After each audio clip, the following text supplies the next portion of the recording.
Vrijeme je za nešto posebno. Sada započinjemo nevjerovatan intervju s Nenom Belanom, samo na radio Euforiji. Hvala što ste nazvali naš Euforija online radio. Mi smo novi radio u Republici Hrvatskoj.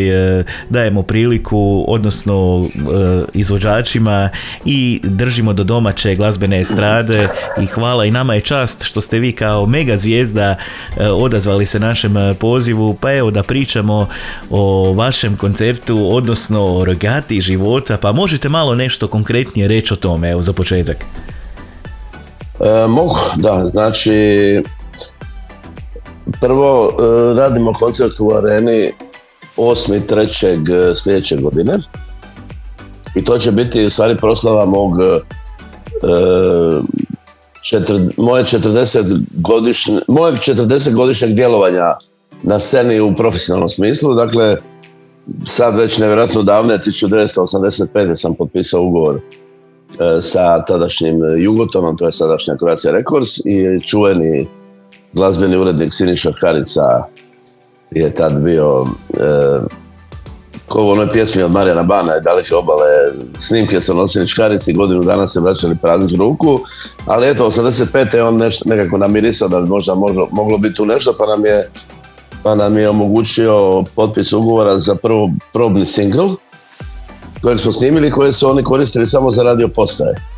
I onda su oni to distribuirali radio postajama i kad su vidjeli da se to lijepo zavrtilo, da ima tu nekog potencijala, onda su nam dali ugovor za prvu ploču koja je snimljena 1986. pod nazivom Ljubav i moda i od tada je više manje sve povijest, sva što se dogodilo u tih 40 godina i evo došli smo do tog momenta pa ćemo napraviti taj jedan veliki spektakularni koncert u Areni gdje ćemo proslaviti taj stvarno meni jako bitan jubilej. Pa gospodine Belan, kako se osjećate onda povodom 40 godina na glazbenoj sceni? Osjećam se odlično, osjećam se onako i dalje jako entuzijastički i čini mi se da imam još puno toga za reći i za dati. Jedva u stvari čekamo mi svi taj koncert jer će, vjerovali ne trajati, u planu da traje nevjerojatnih 4 sata, 4 sata muziciranja. Biće tu uz mene moj vjerni band Fumens sa kojima već evo se družim i surađujem 27 godina. Će biti još puno naših prijatelja glazbenika na stage-u, znači bit će i gudača i puhača, udaranjkaša i tako dalje, svega će biti. I bit će interesantnih gostiju, bit će nekoliko gostiju, jer to je stvarno dug koncert, pa je potrebno da napravimo takve breakove, da ljude zabavimo, da je držimo pažnju, pa će tu i naši dragi gosti tome pomoć. Mogu vam otkriti jednog, recimo, na primjer, bit će grupa Kubizmo, to su znate svi ko su Kubizmo, oni gaje taj kubanski latino izričaj i oni će 2-3 moje opet pjesme obraditi na svoj način i napred break negdje na sredini koncerta da se mi malo 10-15 minuta odmorimo, oni će svirati i naravno ne sumnjam rasplesati arenu. Stvarno ste to dobro osmislili, svaka čast. Da, svaka i čast. Evo još par stvari, znači kao što ste napomenuli prije u našem razgovoru, koncert ide pod nazivom Regata života.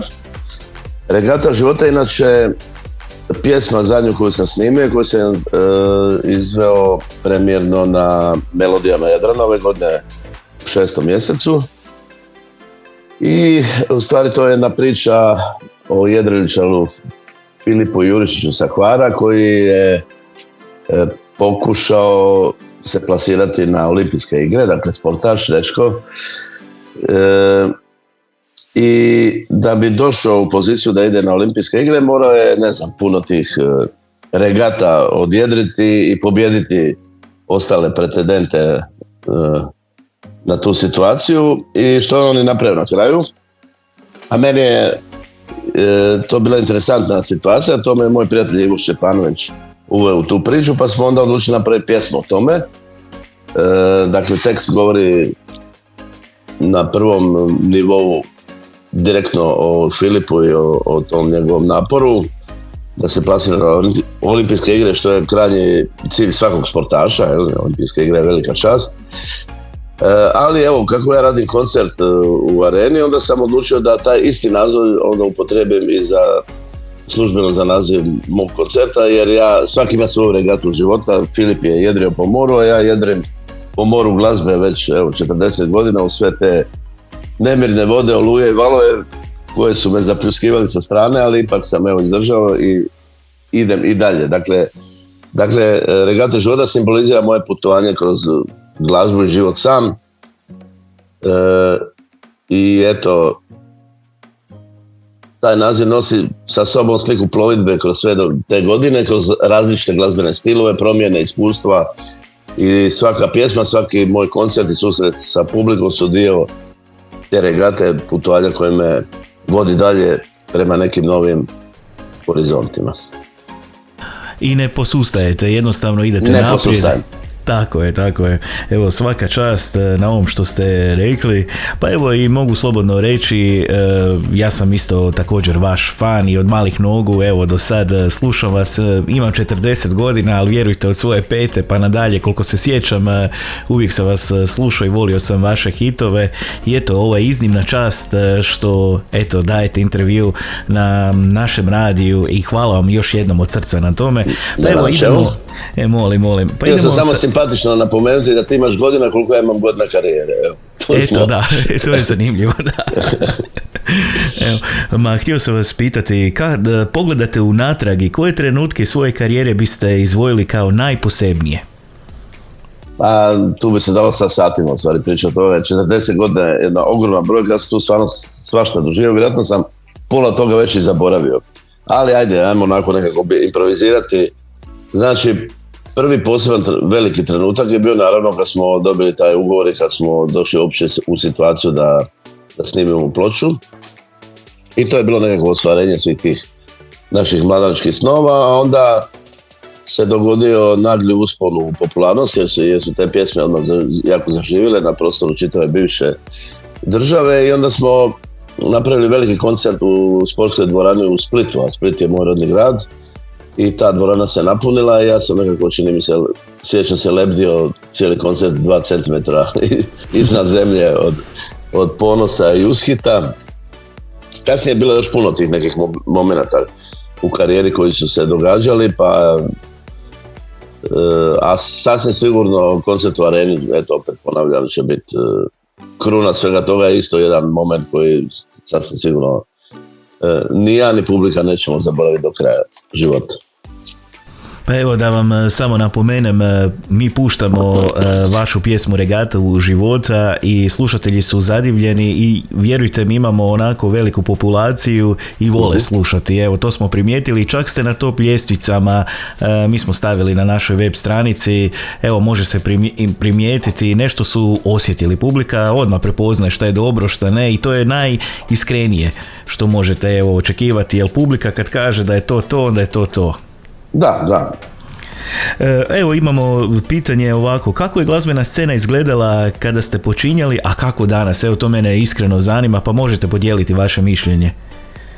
Pa da, kad se ja započeo svoju karijeru, to su bile znači 80. godine, glazbena scena je nekako bila drugačija nego danas, jer je u 80-ima glazba dolazila do publike isključivo putem radija, televizije i ploče, onda su bile još vinilne ploče, a svaki taj album je bio nekakav koncept i bio je, ajmo reći, pravo malo nekako slavlje glazbe. Bilo je to doba kad se bendovi razvijali kroz nekakve brojne koncerte i turneje, kad je svaki taj album bio nekakav očekivani događaj. Diskotske kuće su imali ogroman utjecaja, a publika je uvijek bila gladna noviteta. Sjećam se ja iz sebe, još kad sam bio još mlađi, pa kako sam neke svoje omiljene bendove koje sam onda slušao, su uvijek bili najavljeni, album će izaći taj dan, pa sam još u trgovinu čekao uzbuđeno kad će doći taj album, da ga mogu kupiti, odnijet kući i slušati, na gramofonu. A danas je scena evoluirala, znači, sa razvojem tehnologije, znači išlo je to sve nekako u digitalnu eru ušlo, pa internet, ono, sve se nekako promijenilo, pa je sad u stvari omogućen brži i lakši pristup glazbi, jer sad glazbu možemo slušati na kojekakvim različitim platformama, a publika očekuje konstantan priljev novih pjesma i sadržaja. Sve se to nekako brže događa nego 80. godina, što je s jedne strane dobro, a s druge strane možda i nije dobro, jer je hiperprodukcija. I sad, ok, ta je promjena donijela nekakve nove izazove, omogućila je nama glazbenicima na neki način i više slobode, jer danas je lakše predstaviti svoje stvaralaštvo, pošto imaš sve te platforme, a publika ima veću raznolikost izbora, međutim sad je došlo do poplave i skladatelja i bendova i pjevača i onda u svom tom moru svega što se događa teško da uočiti nekog novog i tako dalje. Ali dobro, ne, bez obzira na sve te promjene, jedno uvijek ostaje isto i onda i danas, a to je ljubav prema glazbi i povezanost sa publikom. Pa evo, vjerovali vi ili ne, ja sam primijetio da sve više mladi, koliko god ljudi govore da su zastupljeni novi zvukovi, ali vjerujte mi da ljudi sve više vole čuti ovo čime se vi bavite i vole osjetiti neku prirodnost. Recimo, mi puštamo retro glazbu, oni su željni nekakvog takvog zvuka, pa mogu vam evo sam posvjedočiti da je to živa istina. Znači, mladi dan danas nešto istražuju, nešto žele, nešto hoću i to ste dobro rekli, u moru svega. Evo ja ću vama reći jednu informaciju kad već pričamo o toj temi. Ja imam prijatelja koji je u udruženju svih radiopostava Europe. Znači, i sad on meni kaže prije nekoliko mjeseci, sad ću ti reći jednu činjenicu, ti ćeš se zaprepasti, kaže 80% glazbe u cijeloj Europi koja se pušta na svim radiopostajama, znači Hrvatska ima samo oko 150 radiopostaja, da ne govorim ove sve skupa druge zemlje, koji je to veliki broj. 80% glazbe koja se pušta na svim radiopostajama Europe je starija od 2000. godine. Znači samo 20% otpada na novu glazbu, što je zadnjih 20 godina. I to je statistički podatak koji je konkretan. Znači, ljudi stvarno vole tu retro, što ste vi rekli, glazbu, jer je to glazba koja je nastala stvarno iz srca i duša, ne putem tehnologije.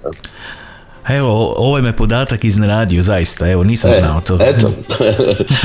Hvala na tome. Pa eto, mnogima ste bili uzor kao i meni. Kako sebe vidite u odnosu na mlađe izvođače? Pa, evo, to je u stvari nastavak na ovu temu koju sad upravo pričamo. Mlađi izvođači sve više se okreću nama, pod navodnim znacima starijima, koji smo nešto radili na taj prirodni način i njima se to sviđa i oni uče iz toga. Znači, a mnogi obrađuju te naše pjesme, imaju svoje viđenja. Ja sam dosta svojih pjesama čuo u obradama raznih mladih izvođača i to me veseli.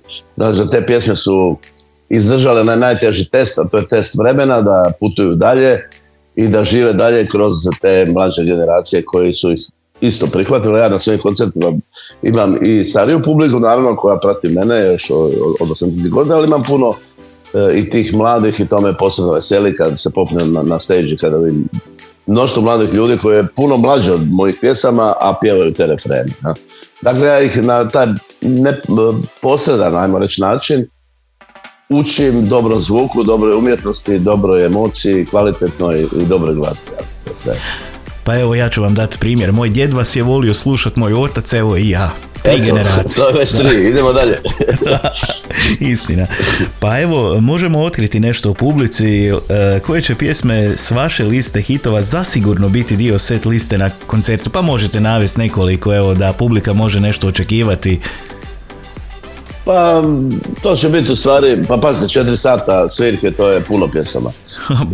Da, i tu ću stvarno ću dobro razmisliti i sigurno će tu biti više manje sve ono što moja publika očekuje od mene. Znači, presjek kompletne karijere od prvog albuma, znači, od kojeg sam prije spomenuo, Ljubav i moda, sa nekim pjesmama koje dan danas žive, kao što su, recimo, Pričanje o ljubavi, pa sve te lijepe pjesme iz 80. godina, kao što su Dani ljubavi, Bambina, Stojim na kantonu i tako dalje, preko moje solo karijere, počeši sa Sunčanim danom, Dotakni me usnama, Vino noći i tako dalje, pa do nekih novih pjesma kao što su Rijeka snova, Oceani ljubavi i tako. Mislim, ima toga, sad bi mogao nabrajati puno toga, ali nek se ljudi ne boje sve šta očekuju, hoće i dobiti, jer odabir set liste za ovako važan koncert kao što je proslava 40 godina stvarno zahtjeva posebnu pažnju i razmišljanje i trudit ću se odabrati pjesme koje najbolje prikazuju moju karijeru i koju će publiku odvesti na emotivno putovanje kroz sve te godine. Pa evo, to je onda idemo na sljedeće pitanje koje se veže na ovo. Koliko vam znači podrška fanova tijekom svih ovih godina? Pa, radi njih mi postojimo. Znači, podrška fanova tijekom svih ovih godina znači mi više u stvari nego što uopće mogu opisati riječima. Ta njihova vjernost, a tome smo malo prije isto spominali, ta vjernost fanova i entuzijazam mi daju motivaciju da nastavim stvarati, svirati, gađati pjesme. Jer bez obzira i na početku karijere i da li smo sada, kad se osvrne na sve te godine, uvijek su tu oni bili i podržavali smo na svakom koraku, tako da sam zahvalan stvarno na svim tim zajedničkim našim trenucima, na tome što dolaze na koncerte, pjevaju moje pjesme i dijele tu zajedničku strast prema glazbi. I njihova energija je inspirativna i stvarno čini svaki moj trenutak na pozornici posebni. Ja? Da. Koje vas emocije preplavljuju kada razmišljate o svim godinama na sceni? Pa razne emocije.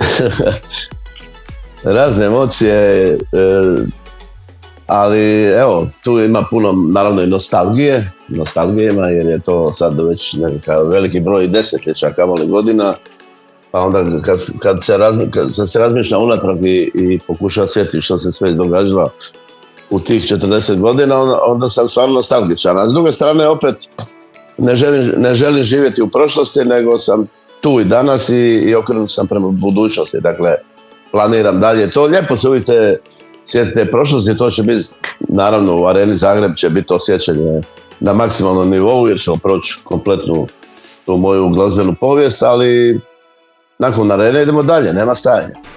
Idemo u budućnost. Istina.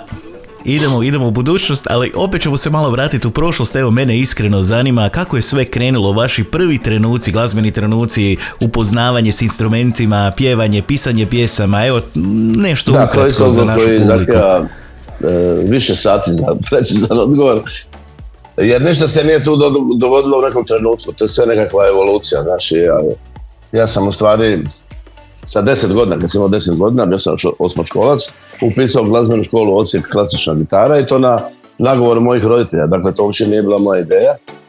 Tako da, eto, oni su imali stvarno presudan utjecaj na moj budući život, a toga tad nismo ni bili svjesni.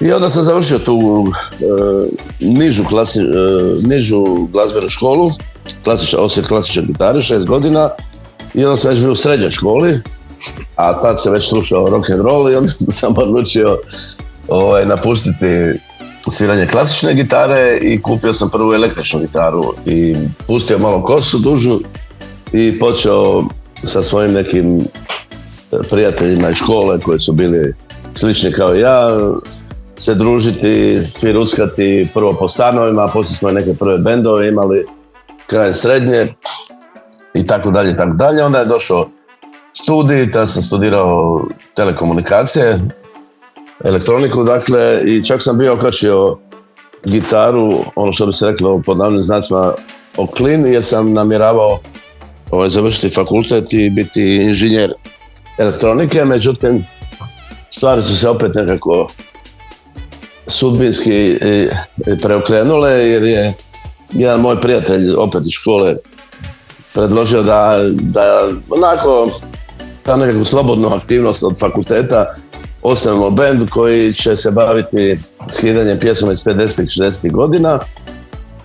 To je meni bilo interesantno, ja sam tu svirao gitaru, mi smo vježbali, pripremali se i nakon 3-4 mjeseca on je dobio neki posao, tad sam živio još u Splitu, dobio je posao u Zagrebu i odselio u Zagreb trbuhom za kruhom. Mi smo ostali bez pjevača, govorim pa dobro, evo sad već pjevao, idem ja privremeno pjevat, dok ne nađemo novog pjevača, ja privremeno pjevam 40 i nešto godina. Natječaj još otvoren, pa ako ima zainteresiranih, nek se jave. I onda tog benda smo stvarno nasljeđavali, jer prvo smo skidali znači, te stare pjesme iz 50-60, a poslije smo došli na ideju da radimo autorske pjesme koje će podsjećati na to vrijeme. I to u stvari, mi smo htjeli rekonstruirati taj zvuk 60. godina. I evo, koliko smo u tome uspjeli, vi ocijenite, draga publiko. Vjerujem da ste itekako uspjeli. Pa evo, vaš stil se mijenja tijekom godina, pa možete malo nešto o glazbenom stilu reći? Pa mogu, da. Znači, bazično mi smo htjeli rekonstruirati taj zvuk 60. godina i od toga smo krenuli. A onda u toku rada, sad opet naglašavam tu već 40 godina rada iza mene, sam eksperimentirao sa različitim zvukovima i stilovima, ne možeš uvijek isto, jer onda bi bio monoton, pa sam tu unosio elemenata raznih drugih isto glazbenih pravaca, kao što su reggae, latino i tako dalje, a taj osnovni moj stil su kritičari smislili kako će ga opisati. Oni su rekli da je moj stil mješavina onog starog američkog rock'n'rolla, znači sa kraja 50. godina, britanskog popa iz 60. To su u stvari kao bendi kao su Beatlesi prije svega, što je istina, jer su oni moji najveći uzori, i italijanske kancone, što je opet istina, jer ja sam puno pod utjecaj italijanske glazbe, jer sam kao dijete opet slušao kući, moji roditelji su jako voljeli slušati te stare festivale, Sanremo, ono, i sve te pjesme su meni dan danas u glavi, i pošto sam i sam mediteranac, znači rođen sam dole u Splitu, u Dalmaciji, tako da mi je to prirodno, ta melodika, to se vjerojatno i čuje dosta u mojim pjesmama, a onda se poslije tu umiješalo još tih raznih stilova, a jedan period se čak eksperimentirao i sa dalmatinskom klapom, imao nekoliko pjesama koje sam napravio u suradnji sa klapom, pošto sam dalmatinac, pa je i to nekako prirodno da se okušam u tome. I evo, danas smo tu sa tim velikim repertoarom iza sebe, koji je raznovrstan i po stilovima, ali uvijek ima neku prepoznatljivost s moje strane, čini mi se. Ja? A što vas motivira, recimo, da stvarate glazbu, kada dobijete motivaciju da napišete pjesmu? Pa to je prije svega ljubav prema glazbi, naravno. Ja sam cijeli svoj život posvetio glazbi, dakle volim to i bez toga bi to teško išlo, bez te ljubavi. Kao što sam prije rekao, glazba je prisutna u mom životu od najranijeg djetinjstva i ona me ispunjava na način koji ništa drugo ne može.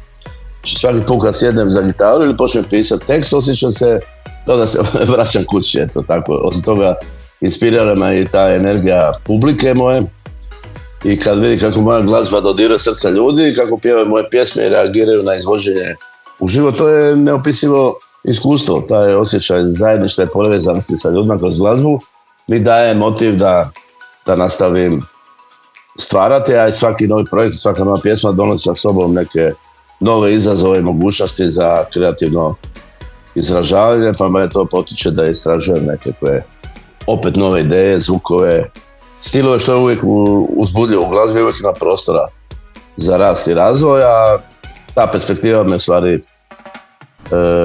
motivira. Pa eto, baš mi je drago zbog toga, ali kakva je uloga vašeg benda i tima u vašem uspjehu?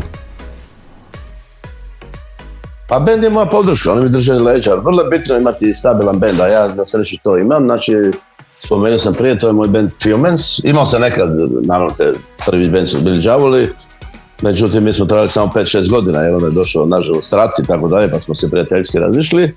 Ali evo, od 1997. godine, ja sad inače živim u Rijeci, sam se sreo sa ovim ljudima s kojima i dan danas dijelim stage. I to je ista ekipa, znači ista ekipa koja se prvi put zajedno popela 1997. godine, sa mnom na stage, će se popeti i u Areni Zagreb 8.3.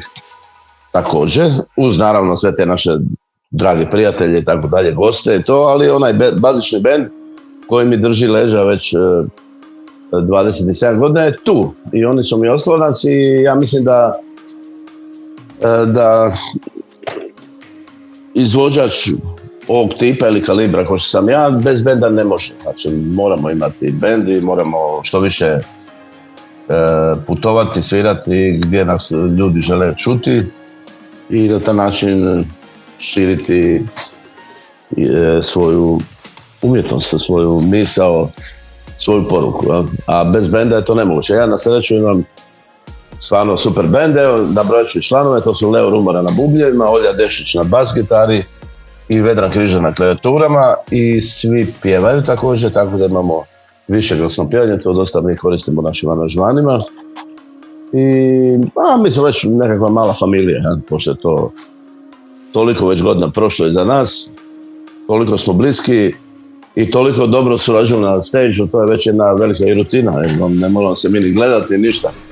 Mi smo već tako uhodani, uvježbani da je to jedno čudo. Pa to je recimo recept za uspjeh za buduće mlade bendove koje se budu sastavili, evo mogu poslušati ovo što vi kažete.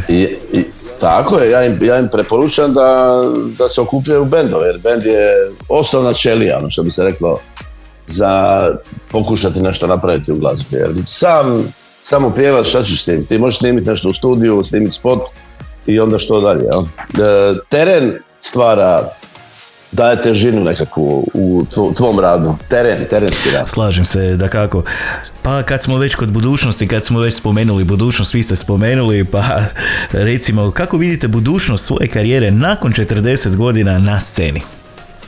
Pa, teško je, nemam kristalnu kuglu, nisam Nostradamus, ali dobro, vidim, ja imam i dalje, što sam prije napomenuo, puno entuzijazma u sebi i optimizma, tako da iako sam na sceni već 40 godina, će glazba i dalje ostati moj prioritet i ova obljetnica u Areni nije nikakav kraj, već u stvari novi početak i nova etapa u mom nekakvom glazbenom putovanju. Nastavit ću istraživati zvukove, raditi na novim projektima, surađivati možda s nekim drugim ljudima, ja to isto volim. Smatram da je važno možda i ostati otvoren za nekakve promjene i inovacije, jer to upravo čini glazbu živom, ja. Bez obzira na godine, osjećam se inspiriranim, motiviranim da stvaram i dalje doprinosim glazbenoj sceni. I želim se fokusirati i na povezivanje s novim generacijama, jer svaki malo stasa nova generacija slušati, ja. Tako da vidim kako, to sam prije spomenuo, kako mladi ljudi otkrivaju moje stare pjesme, što me ispunjava, što me čini ponosnim. Ja. Želim nastaviti s radom na raznim suradnjama koje će oživjeti moj glazbeni opus koji ima. Evo, dobro ste to rekli, Regata života je zapravo proslava vaših pjesama i svega onog što ste prošli, evo, to možemo tako reći. Pa da, to je upravo slavlje. Mislim, svaki koncert je jedno slavlje glazbe, a pogotovo takav koncert kao što će biti u Areni, to je mega slavlje. Live svirka i kontakt s publikom, to zaista puno znači, pa možete nešto reći o tome, recimo vaš prvi koncert, kako ste to doživjeli, live svirku sa publikom, kad ste dobili prve fanove? Pa nismo odmah dobili prve fanove, mi smo puno i više godina svirali ono kao nekakav nepoznati bend, pa smo pokušavali što više doći u priliku da uopće možemo zasvirati, jer to opet vezano uz ovaj odgovor malo prije što sam pričao o bendu i tako dalje. Znači, mi smo svirali, bili smo uporni, to nisu odmah tu bili fanovi. Fanovi su došli tek kad smo mi snimili profesionalno prvi album i kad se te pjesme zavrtile, kad su ljudi ih osjetili, kad su ih prihvatili, onda se počne događati fanovi i onda ti koncerti sa ljudima koji vole te konkretne pjesme. A prije toga je sve to bilo nekakvo preddoba, fan doba, gdje smo se mi jednostavno trudili sazreti kao band. Da bi bili spremni za taj trenutak koji će možda jednog dana doći ako nešto napravimo, a evo, napravili smo svašta. Pa da vas pitam, je li ovaj koncert najveći izazov u vašoj karijeri? Pa ja bih se usudio reći da je. Jer je tu sad odgovornost prema 40 godina minulog rada, sad to trebamo potvrditi i staviti pečat na to i mi ćemo se potvrditi da to tako i bude. Znači, to je velika odgovornost, ali mi ćemo stvarno dati sve od sebe da tu odgovornost i opravdamo. Evo, da vas onda pitam, postoji li neka pjesma koja vam posebno znači, koja je za vas posebna, baš za vas? Pa, to je onaj patetični odgovor. Moje sve pjesme su moja djeca. I iza svake pjesme ja stojim. Znači, ja ne bi objavio ni jednu pjesmu koju imam. Vidim da iza nje ne stojim. Ono što bi se reklo, dušom i srcem. Neke su pjesme naravno više uspjele, neke manje. Nije bitno sad to što se tiče prođe kod publike ili kod glazbenih urednika. Ali bez obzira na njihov status, meni su sve one jednake i svaka od njih mi označava nekakav emocionalni trenutak mog života, svaka me vraća u nešto i nisu iste, znači imaju različite emocije u sebi, neke su vesele, neke su tužne, neke su nostalgične, neke su sjetne, neke su plesne, raspjevane i tako dalje. Mislim, različite su i tu je u stvari ta ljepota različitosti u svima njima. Tako da ne mogu sad izdvojiti jednu pjesmu koja mi znači više od druge. Lijep odgovor, hvala na tome. Pa evo recimo imamo jedno pitanje, imamo u inbox od naših vjernih slušatelja Radio Euforije, pa kako uskladiti obitelj, posao, glazbu, kako sve to uskladiti? A sve se da uskladiti, nije to toliko strašno, ima i nezgodnih poslova, recimo imam ja u familiji pomorca, kojih nema po 6 mjeseci kući i tako dalje. Tako da mi smo još dobri, mi smo tu u Hrvatskoj smo uglavnom više manje, tu i tamo odemo van granica Hrvatske, ali pretežno sviramo 90% koncerta po Hrvatskoj, a Hrvatska nije toliko velika, svugdje se sad s autom može stići za par sati, tako da nisu to velika izostajanja, ali evo, naravno da svaki posao iziskiva nekakve žrtve i trud i odricanja nekakva, tako da ima toga sigurno, ali sve se da ako se čovjek lijepo organizira i posluša. Evo, mogu vam reći hvala vam na ovom divnom intervjuu. Pa evo, za kraj imate reći za naše slušateljstvo Radio Euforije i za publiku koja vas voli, koja vas sluša i naravno naši vas slušatelji vole Radio Euforije. Evo, za kraj možete reći nekoliko riječi. Pa evo, dragi slušatelji Radio Euforije, nadam se da vam se dopao moj intervju, da ste možda nešto lijepo iz njega izvukli i eto, želim vam svima da što više dobre i kvalitetne glazbe slušate u životu, jer glazba je začin života, znači bez glazbe bi sve drugačije izgledalo. Evo, zato se mi zovemo Euforija, mi recimo prezentiramo dobru glazbu, pozitivne vijesti, evo, i hvala na tome, hvala na intervju, ali imam evo za kraj jedno pitanje, kad je koncert za naše slušatelje i gdje mogu kupiti karte, da se mogu već sad rezervirati? Da, karte su već u prodaju. Znači, još jedan koncert je u Areni Zagreb, to je 8.3., to je subota, inače. 8.3. 8. ožujak sljedeće godine, dakle za nešto manje od 5 mjeseci. I karte se mogu kupiti preko sustava Eventima. Znači, samo se klikne na Eventim na webu i onda se otvori taj koncert. Oni prodaju naravno za više koncerta karte.